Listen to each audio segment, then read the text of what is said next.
Ready?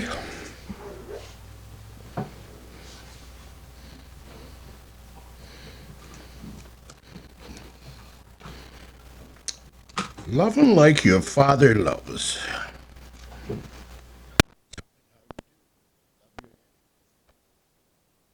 In Matthew 5:43, you have heard that it has been said, thou shalt love thy neighbor and hate thy enemy. But I say unto you, love your enemies, bless them that curse you, do good to them that hate you, pray for them which despitefully use you and persecute you, that you may be the children of your Father which is in heaven. For he makes his sun to rise on evil and on the good, sends rain on the just and the unjust. For if you love them which love you, what reward have you? Do not even the publicans the same? And if you salute your brethren only, what do you more than others? Do not even the publicans so? Be you therefore perfect, even as your Father which is in heaven is perfect.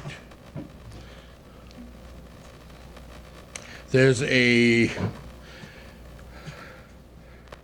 little poem or story. There once were two cats in Kilkenny. Each thought there was one cat too many. They fought and they spit and there weren't any. Hatred is an interesting topic. As believers, we are taught that hatred is not a good thing. We are not to hate. But in the days of Yeshua, one of the common sayings of the day was, hate those who hate you. In fact, they would point to what seemed to be a biblical foundation to that topic in Psalms 139, verse 21. Do not I hate them, O Yahweh, that hate thee? And am not I grieved with those that rise up against thee? I hate them with perfect hatred. I count them my enemies. In addition, there seems to be some logical reason to hate others. In an April 2010 edition of Reader's Digest, a man named Bob Brody wrote this: I've discovered that nothing feels quite as satisfying as a grudge well nursed. I had a boss who took a dislike to me from my first day on the job.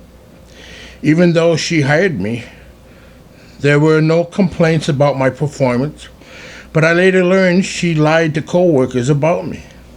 Without explanation, she laid me off after only 10 weeks, just before Thanksgiving. I had a family to support. Was I to forgive her? Should I now? Give me one good reason. My grudge against her balanced out that injustice, somehow righted the universe. It has kept me warm on many a cold night. A long-standing grudge suggests that we hold certain standards, that we respect ourselves enough to reject bad behavior. Failure to forgive can be just as righteous, just as honorable as forgiveness itself. So there are people who feel justified in hating their enemies, in refusing to forgive, because it shows they have standards. It shows they respect themselves. It shows that they refuse to accept bad behavior. They believe that hating the enemy, makes them righteous and honorable, even like Elohim. And that was the mindset of the religious community in the days of Yeshua. Love your neighbors, hate your enemies, they taught, and you'll be like Elohim. Then along comes Yeshua, and he says, wait a minute. That's not true.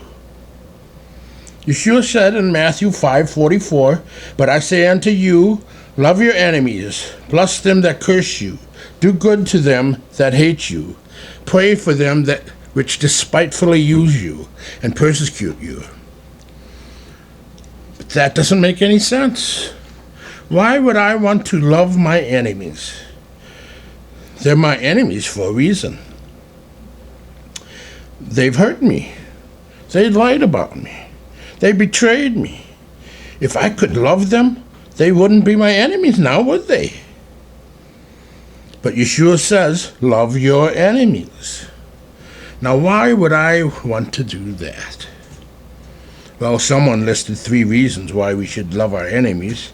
It's cheaper than getting a lawyer. It decreases the likelihood that you'll end up being a guest on the Jerry Springer show. But, most importantly, Yeshua said so. Yeshua said I should love my enemies. It doesn't have to make sense. All I have to know is that this is what he wants. You see, I need to understand that Yahweh's ways and Yahweh's thoughts aren't like mine. In Isaiah 55, verse 8, for my thoughts are not your thoughts, neither are your ways my ways, says Yahweh. For as the heavens are higher than the earth, so are my ways higher than your ways, and my thoughts than your thoughts. Yahweh doesn't think like we think, and his ways aren't like our ways. That is especially true when it comes to loving my enemies. Loving our enemies has always been Yahweh's will for us. Even back in the Old Testament, Yahweh taught that in Exodus 23, verse 4, if you meet your enemy's ox or his ass going astray, thou shalt surely bring it back to him again. If you see the ass of him that hates you lying under his burden, and would forbear to help him, thou shalt surely help with him. In Proverbs 25:21, if thy enemy be hungry, give him bread to eat. If he's thirsty, give him water to drink. For thou shalt heap coals of fire upon his head, and Yahweh shall reward thee. And this command from Proverbs was repeated in Romans 12, verse 20, telling us believers that Yahweh had not changed his mind. Therefore, if thy enemy hunger, feed him. If he thirst, give him drink. For in so doing, thou shalt heap coals of fire on his head. Yahweh has always wanted his people to love their enemies. But why? Well, there's 3 reasons I can think of. And the first reason is this. I should love my enemies because it's in my own best interest to do so. In Matthew 5:46, for if you love them which love you, what reward have you? Do not even the publicans the same? In Luke 6:35, Yeshua preaches essentially the same sermon, but there he says, but love you your enemies.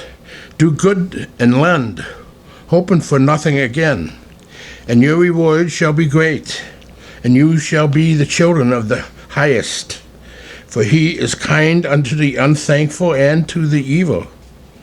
There's a reward for doing this. Yahweh will reward me for loving my enemies. There is a reward. For Yahweh knows how difficult this can be to do this. So he specifically promises he would reward us for making the effort. And what is the reward?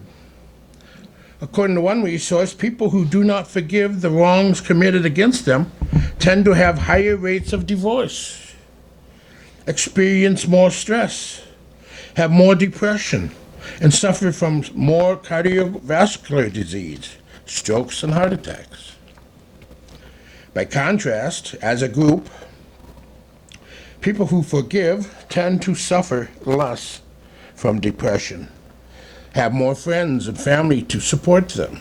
In fact, forgiven people are better at making friends than those who carry grudges.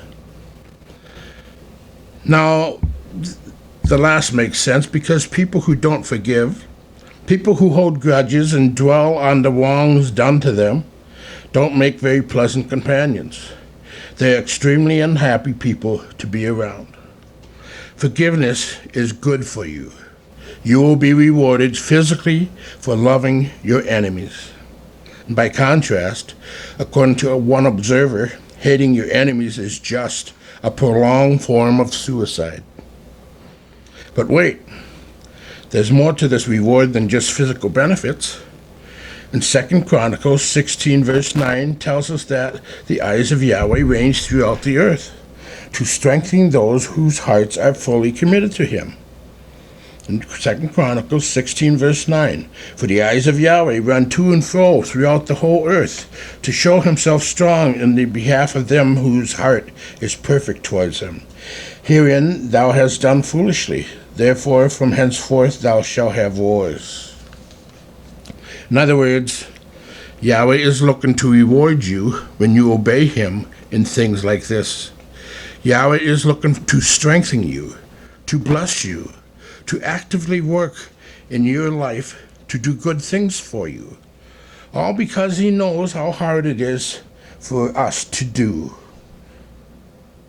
So Yeshua teaches me that I should love my enemies because it's in my best interest. Yahweh will reward me if I'm faithful to him in this.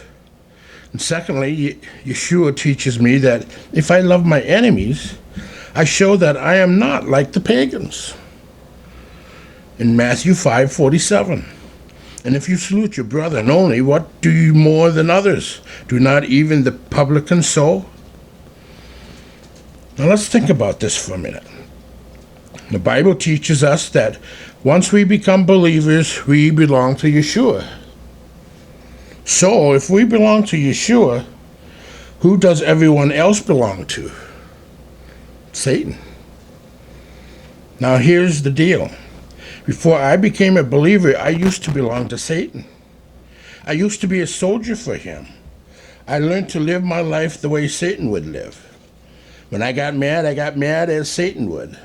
When I fought fights, I tended to fight my fights like Satan fights. And Satan is a hater of his enemy. He hates Yahweh. He hates us because we are made in Yahweh's image. And how does Satan fight? He's the accuser of brethren. He's the destroyer of everything Yahweh holds precious. Satan hates, and he hates, and he hates. And he teaches his followers to hate. And when we hate our enemies, we live like we belong to him. We end up living as pagans live. Yeshua says, don't be like that. I call you to be a people of love, not of hate. In 1 John 4:20, if a man says, I love Elohim and hates his brother, he is a liar. For he that loves not his brother who he sees, how can he love Elohim who he has not seen? In Galatians 5:19 and 20, tell us that if we are going to live like real believers, we need to understand the acts of the sinful natures are obvious. Galatians 5:19, now the works of the flesh are manifest, which are these: adultery, fornication, uncleanness, lasciviousness, idolatry, witchcraft, hatred, variance, emulations, wrath, strife, seditions, and heresies.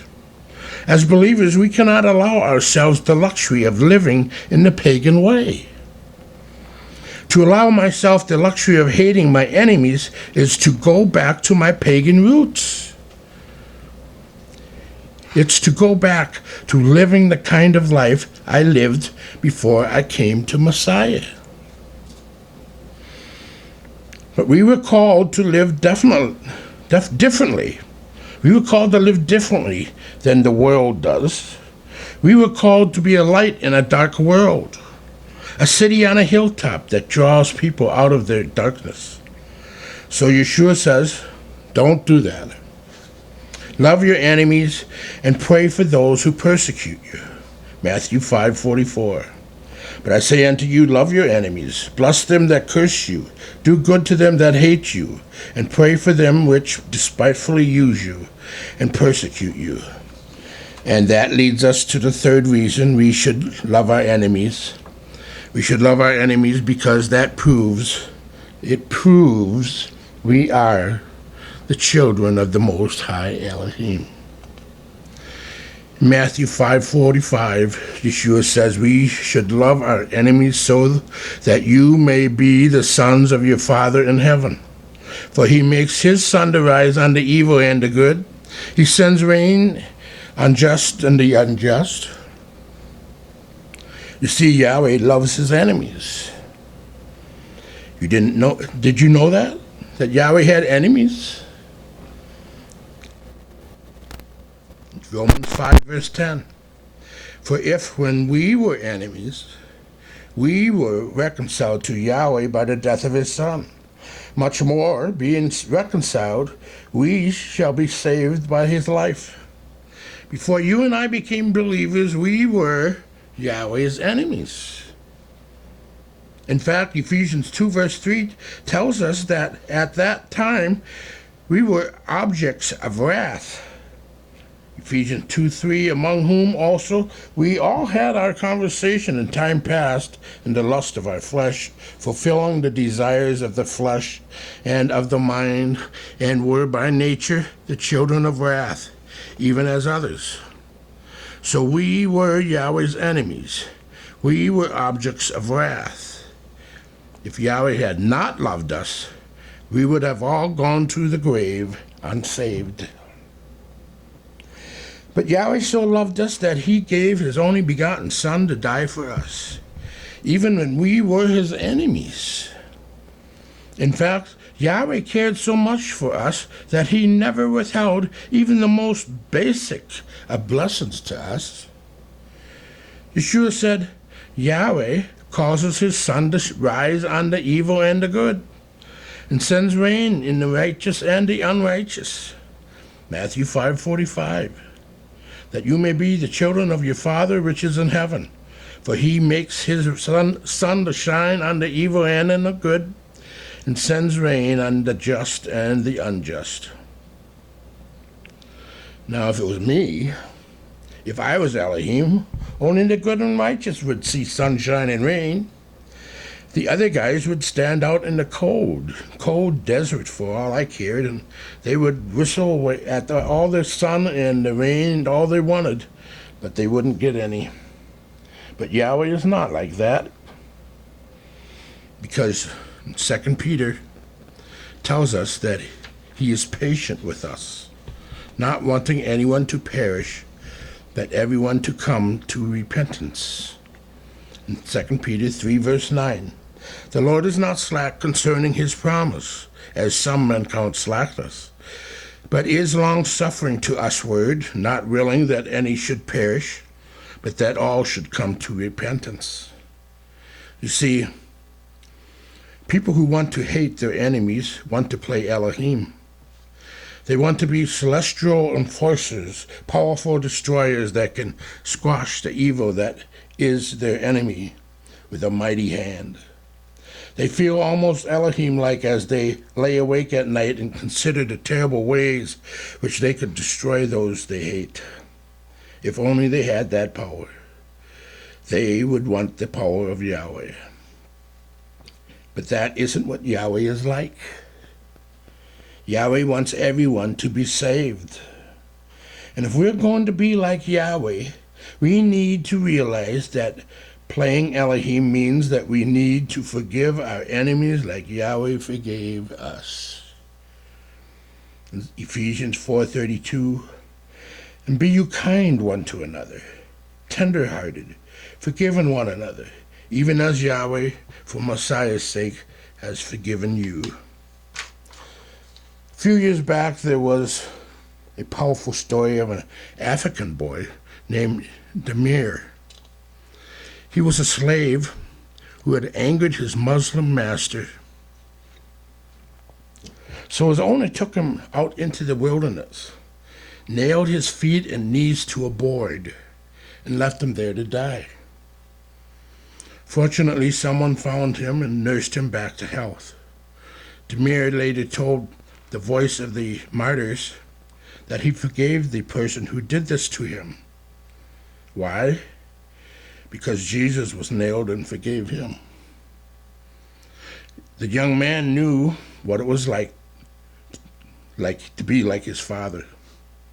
The young man forgave as Yahweh had forgiven him when Messiah was nailed to the stake. But if we don't learn to forgive our enemies, we become like our enemies.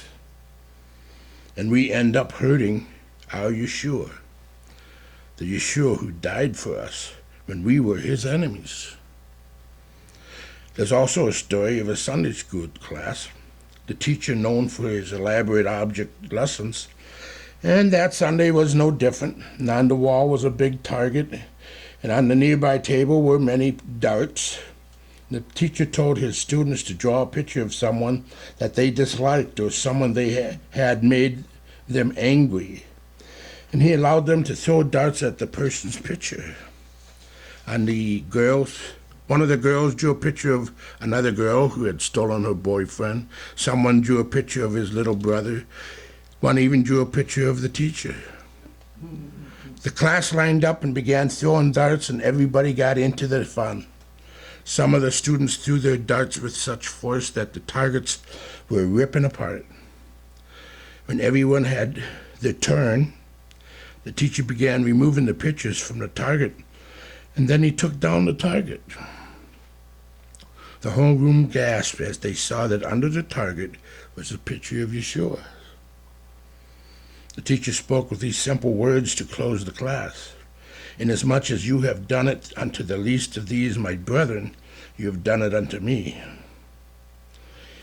In Matthew 25, verse 40, and the king shall answer and say unto them, truly I say unto you, inasmuch as you have done it unto one of the least of these, my brethren, you have done it unto me.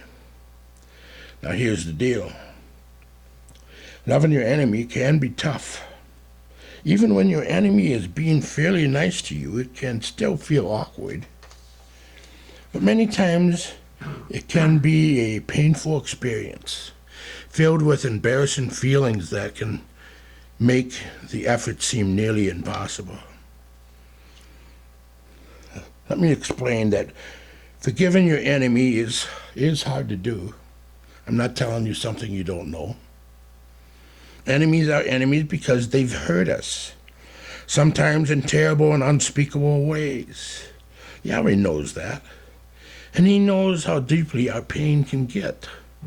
But he believes in you, and he calls you and I to go beyond what mere mortals could do. And he's proud of us when we risk ourselves to love as he loved. There years ago, a woman named Corrie ten Boom. She wrote a book called The Hiding Place, which describes the terrible things she and her sister, Betsy, endured as prisoners in the Nazi concentration camps. The conditions were bad enough, but the guards were men and they humiliated the woman in unspeakable ways. And after the war, Corrie struggled with her hatred of the Nazis, and she was especially frustrated because she knew that Yeshua said about forgiving enemies. But she prayed and prayed until she finally came to understand why she should do that, and she became a popular speaker throughout Europe. And as she helped thousands of people overcome the bitterness of war, one day she came face to face with one of her Nazi tormentors. She wrote, it was a church service in Munich, and I saw him, the former SS man who had stood guard at the shower room door in the processing center at Ravensbrück. He was the first of our actual jailers that I had seen since that time. Suddenly it was all there, the room full of mocking men, the heaps of clothing, Betsy's pain-blanched face.